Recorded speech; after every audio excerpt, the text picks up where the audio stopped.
Market में आ गई है एक नई लुटेरी दुल्हन। इसका नाम दिव्यांशी है और ये जो लुटेरी दुल्हन है ये बहुत खास है। खास इसलिए है क्योंकि इस लुटेरी दुल्हन के गैंग में खुद पुलिस वाले शामिल हैं। ये जो लुटेरी दुल्हन है इसके पास 10 बैंक अकाउंट है और कुल 8 करोड़ से भी अधिक पैसा है। ये पैसा इसने कैसे इकट्ठा किया ये बताने की आवश्यकता नहीं है, नाम से ही आपको पता चल रहा होगा कि इसका नाम ही लुटेरी दुल्हन है। तो दुल्हन बनकर लूटने का काम कर रही है। ये बड़ी मॉडर्न लुटेरी दुल्हन है। ये छोटे मोटे लोगों को नहीं फंसाती है, बैंक मैनेजर, दरोगा, इंस्पेक्टर, सीईओ जैसे लोगों को फंसाती है। और जब इसका बैंक अकाउंट खंगाला गया तो सबने अपना माथा ही पकड़ लिया। तमाम खाकी वर्दी के बड़े बड़े अधिकारी, चाहे वो इंस्पेक्टर हों, सीईओ हों, उन सभी ने इसके खाते में पैसा जो है वो ट्रांसफर किया था। अब इसका खुलासा जब हुआ तो कई बड़े अधिकारियों के चरित्र पर भी सवाल खड़ा होने लगा कि आखिर सबने इस लुटेरी दुल्हन को पैसा क्यों दिया और क्यों ट्रांसफर किया। जब इस लुटेरी दुल्हन का राज खुला तो आधे से अधिक पुलिस वाले तो राज खोलने वाले को ही दबाते नजर आए, और वो भी खुद जो राज खोल रहा था वो खुद खाकी वर्दी का जवान था। तो ये खाकी वर्दी वाले किसी के सगे नहीं होते।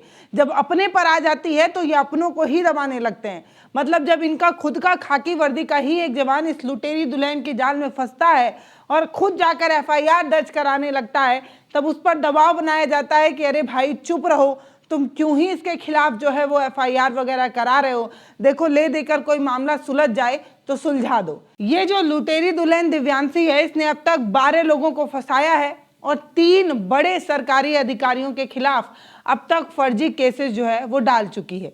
ये फर्जी केस डालती है और कोर्ट में अपने ही बयान से पलट जाती है, बाद में ले देकर सुलह करा दिया जाता है। इसने कई लोगों के खिलाफ जो है वो ऐसे ही फर्जी एफआईआर दर्ज कराए हैं ले देकर। ये जो दिव्यांशी लुटेरी दुल्हन है इसका मुख्य काम यही है कि ये सोशल मीडिया पर अमीर लड़कों को देखती है, उन पर दाना डालती है, उनको अपने जाल में फंसाती है, मीठा मीठा बतियाती है, दोस्ती करती है, प्यार करती है और पूरा हिंदू रीति रिवाज से शादी करती है।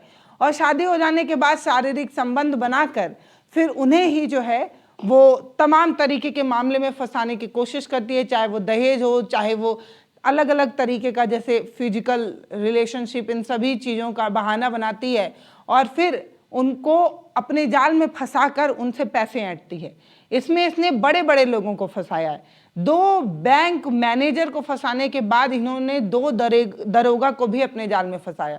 समझ रहे हैं आप? मतलब ये जो लुटेरी दुल्हन है इसे खाकी वर्दी से भी डर नहीं लगता, और तो और इसे खाकी वर्दी वाले कुछ ज़्यादा ही पसंद है। जब इस लुटेरी दुल्हन का राज खुला तो पता चला कि इसके खाते में मेरठ में तैनात रह चुके दरोगा, इंस्पेक्टर और सीईओ जैसे लोगों ने इसके खाते में जो है वो करोड़ों रुपए ट्रांसफर किए हैं। इसके गैंग में कई पुलिसकर्मी जो है वो शामिल हैं। जब पुलिसकर्मी जो दरोगा हैं आदित्य, जब इसके खिलाफ कार्रवाई करने की बात कर रहे थे तब खुद पुलिस वाले ही समझौता का दबाव बना रहे थे। अब सवाल यही है कि जब सैया भय कोतवाल तो डर काहे का। जब इनके खुद के गैंग में खाकी वर्दी वाले ही हैं तो इन्हें सजा मिल पाएगी, ठेंगे से मिल पाएगी। मतलब आप सोच कर देखिए कितने शर्म की बात है। आखिर ऐसा दिव्यांशी ने क्या किया है कि इसे सजा नहीं मिल पाएगी या इसे सजा मिलने पर संदेह लोग जता रहे हैं। मतलब या तो इसका राज खुलेगा तो तमाम सफेद कॉलर का सच सामने आ जाएगा कि कौन से बड़े बड़े अधिकारी किस किस तरीके के कारनामे करते हैं। एक बात ये हो सकती है। दूसरी बात ये हो सकती है कि कोई नहीं चाहता कि अंदर और बाहर के रिश्ते पता चलें। हो सकता है घर वाली और बाहर वाली का मामला हो। कोई नहीं चाहता कि परिवार में कलह हो जाए, तो ये बाहर वाली हों इसलिए ना चाहते हों। तो भैया मामला क्या है ये तो आगे आने वाला समय ही बताएगा। फिलहाल पुलिस ने इन्हें गिरफ्तार कर लिया है।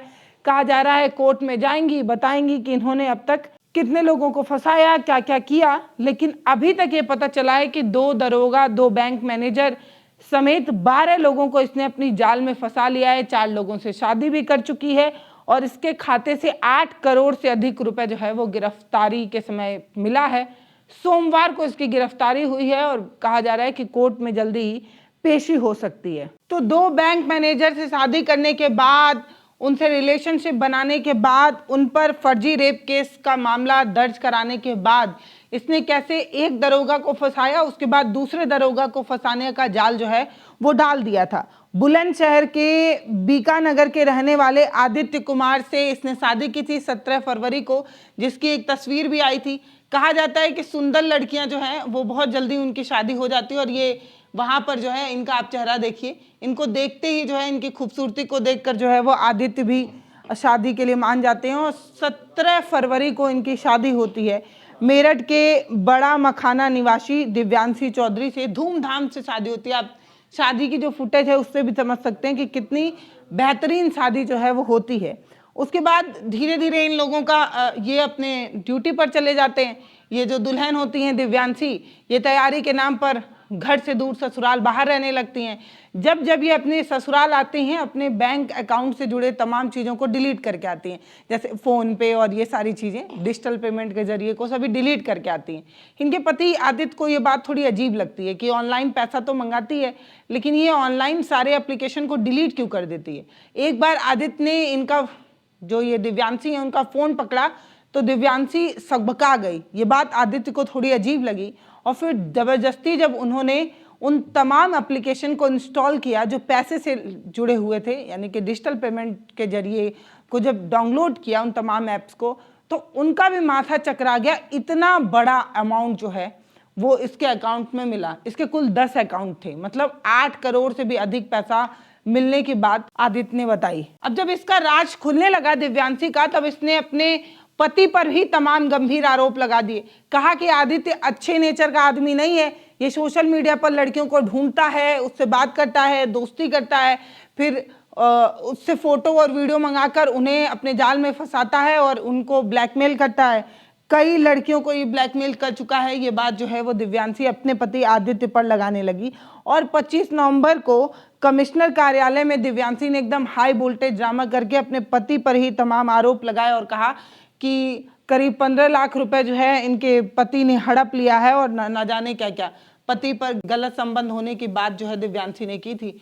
अब आप दिव्यांशी का चेहरा देखिए तो बेहद ही खूबसूरत एक महिला, और कहते हैं कि हर खूबसूरत महिला सही हो ये ज़रूरी नहीं है, हर खूबसूरत महिला के पीछे एक खूबसूरत दिल भी हो ये ज़रूरी नहीं है, साफ़ सुथरा दिल भी हो ये ज़रूरी नहीं है।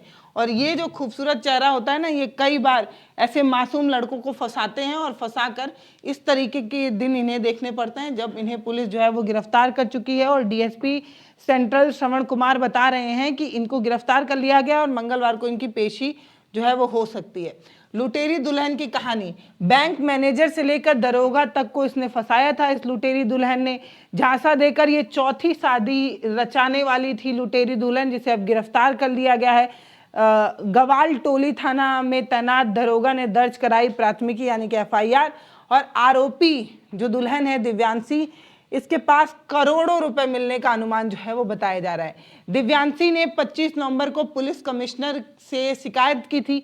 यही दिव्यांशी, जब इसका फोन पे वगैरह देखा गया और पता चला कि इतना ज़्यादा पैसा जो है वो इसके पास है, तब इसके पति ने खुद जाकर जो है वो प्राथमिकी दर्ज कराई, एफआईआर दर्ज कराई, और इसका कहीं सच सामने ना आ जाए, इसीलिए इसने पुलिस कमिश्नर के ऑफिस में जो है वो बवाल काट दिया था। 25 नवंबर को Kanpur police commissioner office Akhil Kumar ने दिव्यांशी में हाई वोल्टेज ड्रामा किया, और उसने बताया कि ये जो गवाल टोली थाना क्षेत्र में जो तैनात इनके पति हैं आदित्य, उनसे वो काफ़ी परेशान है।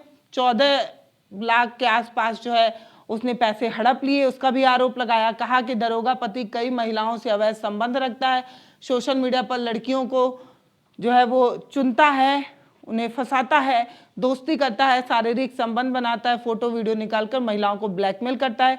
जो काम ये खुद करती है वो अपने पति पर आरोप लगा रही थी। पुलिस कमिश्नर ने जब जांच बैठाई तो जो दरोगा आदित्य हैं उनकी पत्नी दिव्यांशी की शिकायत के बाद दरोगा का पक्ष सुनने के लिए पुलिस कमिश्नर ने उन्हें बुलाया और जांच बैठा दी, क्योंकि जब दरोगा ने बताया कि ऐसी ऐसी बात है तो फिर जांच बैठाई गई, और तत्कालीन जांच के बाद ये सब कुछ सच जो है वो सामने आया। दरअसल ये जो दरोगा है और दिव्यांशी जो है वो, दिव्यांशी ने इस दरोगा को भी जो है पूरे मामले में समझौता करने पर 1 करोड़ रुपए की जो है वो मांग की थी। इसके बाद तमाम प्रूफ लेकर दरोगा जो है वो पहुंच जाता है और बताता है कि कैसे दिव्यांशी उसे ब्लैकमेल कर रही है और तमाम साक्ष्य जो है वो वहां पर पेश कर देता है। अब यहाँ पर मैं आपको बताती हूँ पूरी कहानी डिटेल से कि कैसे उसके पति को शक हुआ। अब यहाँ पर देखिए, आदित्य ने बताया कि शादी के बाद दिव्यांशी बीएड और सीटेट की तैयारी करने का हवाला देकर मेरे घर नहीं रुकती थी। जब घर आती थी तो अपने मोबाइल से फ़ोन पे, गूगल पे समेत कई यूपीआई जो ऐप है उनको डिलीट करके आती थी। जब मैं ड्यूटी पर होता था तो दिव्यांशी मुझसे ऑनलाइन पैसे मांगती थी। मुझे इस बात पर बड़ा शक हुआ। शादी के 4 महीने बाद ड्यूटी से जब मैं घर आया तब दिव्यांशी भी घर पर ही थी। मैंने उसका मोबाइल लिया और वो बेचैन हो उठी। मैंने उससे पूछा कि जब मैं घर आता हूँ तो तुम यूपीआई ऐप वगैरह क्यों डिलीट कर देती हो? तो इसका जवाब दिव्यांशी ने नहीं दिया। इसके बाद मैंने जबरन जब सभी यूपीआई ऐप डाउनलोड किए तो मैंने जब ऐप चेक किया तो मेरे होश ही उड़ गए। ट्रांजैक्शन हिस्ट्री में 10 से ज़्यादा खातों से करोड़ों का ट्रांजैक्शन जो है वो किया गया था। खाते के बारे में पूछने पर भी दिव्यांशी जो है वो कोई जवाब नहीं देती, मुझसे झगड़ा करने लगती है और अपने मायके चली जाती है, जिससे मैं काफ़ी परेशान था। दरोगा ने ये बताया कि पुलिस अधिकारियों ने भी किया उसे ब्लैकमेल। अब यहाँ पर जो आदित्य बता रहे हैं वो सुनने वाली बात है, ध्यान से सुनिए। दरोगा आदित्य बताते हैं कि दिव्यांशी चौधरी के लिए पुलिस के कई अधिकारी जो है वो काम करते हैं। ये बात आप फिर से सुनिए। दरोगा आदित्य खुद बता रहे हैं कि दिव्यांशी चौधरी के लिए पुलिस के कई अधिकारी काम करते हैं। मेरठ में तैनात रहे कई अधिकारियों के खाते में करोड़ों के ट्रांसफर हुए, इस बात का खुलासा होता है। दिव्यांशी के करीब 10 खाते हैं जिसमें वह पैसे का हेर फेर करती है। दरोगा ने तो बताया कि तत्कालीन पुलिस कमिश्नर अखिल कुमार का तबादला होते ही दिव्यांशी के गिरोह से जुड़े कई पुलिसकर्मी कानपुर आकर अधिकारी को जो है वो भ्रमित करने में लगे हुए हैं। इसमें कई रिटायर्ड सीईओ के साथ साथ एडीजी जोन मेरठ के कार्यालय में जो रेडियो ऑपरेटर के पद पर तैनात दरोगा भी दिव्यांशी की पैरवी के लिए आ चुके हैं। मतलब आप समझ रहे हैं, ये जो एडीजी जोन है उस ऑफिस के लोग भी जो है वो दिव्यांशी को बचाने में लगे हुए हैं। आखिर ऐसा क्यों है? आखिर ऐसा दिव्यांशी वाले केस में क्यों है? ये सवाल नहीं पूछा जाना चाहिए। क्या दिव्यांशी का सच सामने आने के बाद कई बड़े अधिकारियों का काला सच जो है वो सामने आ सकता है?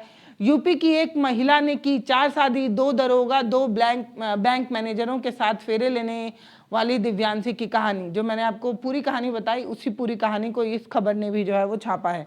अब मेन जो बात है वो यही है कि पुलिस कमिश्नर से लेकर तमाम बड़े लोग इस दिव्यांशी की पैरवी क्यों कर रहे हैं, और ये जो दिव्यांशी लुटेरी दुल्हन है इसके अकाउंट में जो करोड़ों रुपए मिले हैं वो अलग अलग बड़े पुलिस अधिकारियों के खाते से मंगाए और भेजे गए हैं। इसके 10 जो अकाउंट हैं उससे बहुत कुछ सच जो है वो सामने आ रहा है, जो खाकी वर्दी को दागदार बना सकता है या कई सच सामने ला सकता है। अब इस लुटेरी दुल्हन का क्या होगा, इसका कितना सच सामने आ पाएगा, या ये सच पैसे तले दबा दिया जाएगा? शायद आदित्य को कभी न्याय नहीं मिल पाएगा और आदित्य जैसे न जाने कितने और बेचारे दूल्हे या बेचारे लड़के इस लुटेरी दुल्हन के शिकंजे में फंसेंगे, ये तो भगवान ही जानते हैं। और ये इकलौती नहीं है, पिछले कई दिनों से ऐसे बहुत सारे केसेस जो है वो सामने आते रहे हैं। इस तरीके से लड़कियां कानून का इस्तेमाल करके भोले भाले लड़कों को फंसाती हैं, कभी कानून का इस्तेमाल करके उन्हें डराती हैं, धमकाती हैं, कभी इस तरीके से जो है वो ब्लैकमेल करती हैं। बहुत सजग और सावधान होने की ज़रूरत है। ये इस तरीके का गिरोह बहुत तेज़ी से काम कर रहा है। मैंने एक वीडियो और आपको बताकर दिखाया था कि एक लड़की के पिता और माता खुद ही उसे लुटेरी दुल्हन मतलब लुटेरी लड़की बनाने का रोल प्ले कर रहे थे, जिसमें पिता जाता था अमीर घर के बुजुर्ग या उम्रदराज लड़कों को निशाना बनाता था और कैसे उससे अपनी बेटी की शादी करता था और पैसा और रुपया लेकर ये गिरोह फरार हो जाता था, जिसका पर्दाफाश अभी कुछ ही दिन पहले हुआ। तो इस तरीके की गिरोह बहुत तेजी से एक्टिव है। शादी ब्याह कर रहे हैं तो छानबीन कर करिएगा, क्योंकि अब ये 7 जन्मों का रिश्ता है, भगवान ने जोड़ी बनाकर भेजी है, ऐसा कुछ नहीं है। हो सकता है कि आप जिसे 7 जन्मों का रिश्ता मान रहे हो उसे किसी गैंग ने निशाने पर लगाकर जो है वो बनाया हो। तो ये वीडियो ना सिर्फ आपको जागरूक करता है, सतर्क करता है, बल्कि आपको जिम्मेदार भी बनाता है। सजग रहिए, सचेत रहिए और हमारे वीडियोस को देखते रहिए। वीडियो को शेयर जरूर करिएगा। चैनल को सब्सक्राइब करना आपकी जिम्मेदारी है, तो करिएगा ज़रूर। वीडियो को शेयर करिए। बहुत धन्यवाद।